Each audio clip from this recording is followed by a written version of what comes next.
G'day gang, welcome back to the channel MP Numbers, and today I wasn't going to make a video. Quick side note, yesterday I welcomed my beautiful new baby boy into the world. Check out the pictures. So I wasn't going to get too involved in Magic this week, and I don't know what the next couple of weeks are going to look like for me either. But I decided to play the Eldraine Constructed event, just a bit of fun, chuck this deck together, and then I went 13-2 with this deck, dropping only 2 games. The last 2 games I played in the third run through. The deck is tons of fun. It's slow and grindy, definitely not my normal speed, but takes advantage of a whole bunch of Throne Of Eldraine cards that work so nicely together. Okay, so the deck is a slow combo deck, and it's built basically around these 2 cards, or with these 2 cards in mind: Cauldron Familiar and Witch's Oven. Now, hopefully, if you're watching this video, you've played enough Magic to understand the synergy between them. Pretty straightforward. You tap the Witch's Oven, sacrifice the Cauldron Familiar to get yourself a food, then you grab that food, sacrifice it, and bring that Cauldron Familiar back in to play.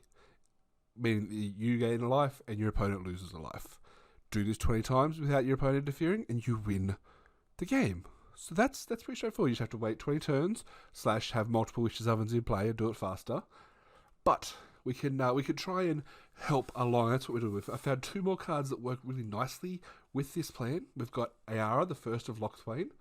She helps when you bring that Cauldron Familiar back. She does an extra damage and gains you an extra life. And then Syr Konrad the Grim. Not only does he hurt your opponent when your Cauldron Familiar dies, but when you move Cauldron Familiar from your graveyard back to the battlefield, he also hits. So if you, by some miracle, have all 3 of these cards in play, you can tap the Witch's Oven to sacrifice the Cauldron Familiar, sacrifice that food to bring it back into play. The Cauldron Familiar is going to hit him for 1, the Ayara is going to hit for 1, and Syr Konrad's actually going to hit for 2. So 4 damage just by a couple of quick clicks, and that's pretty much the basis of how you win with this deck. It's a slow one. Now, obviously, that's not enough cards. We need 60 cards. So what we've done here, I've found a couple of other cards that work with our strategy. I've got Golden Eggs.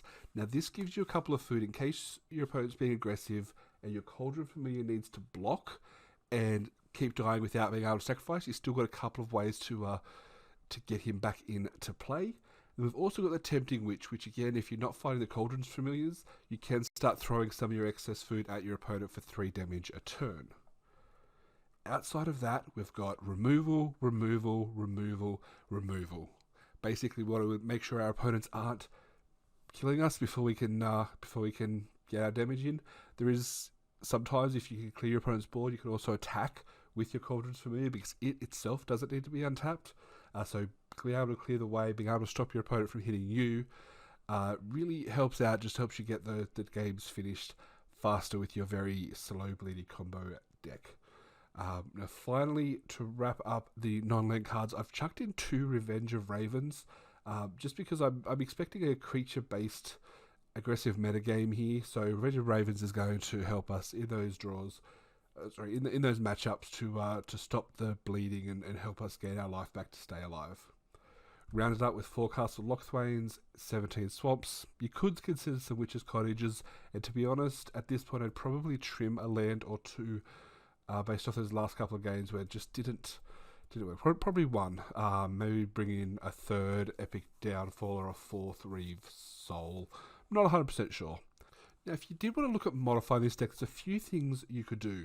A lot of people are playing green, bringing in the big troll guy as well as Trail of Breadcrumbs and other ways, Golden Goose and other ways to make food. Some people are even going to Sultai and putting in Okos and other weird blue cards. I like sticking with the mono black. You've got a card that is triple black. You've got a card that is double black.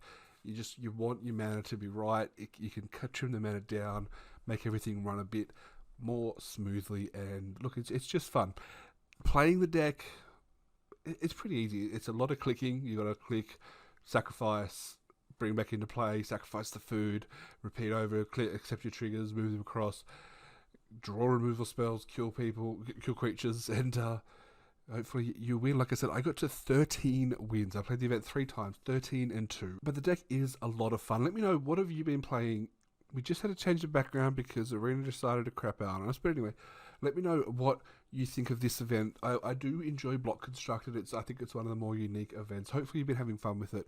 Let me know what decks you've been playing. Have you come up against this kind of mono black food deck or something similar? Can you think of anything in this deck that I should change?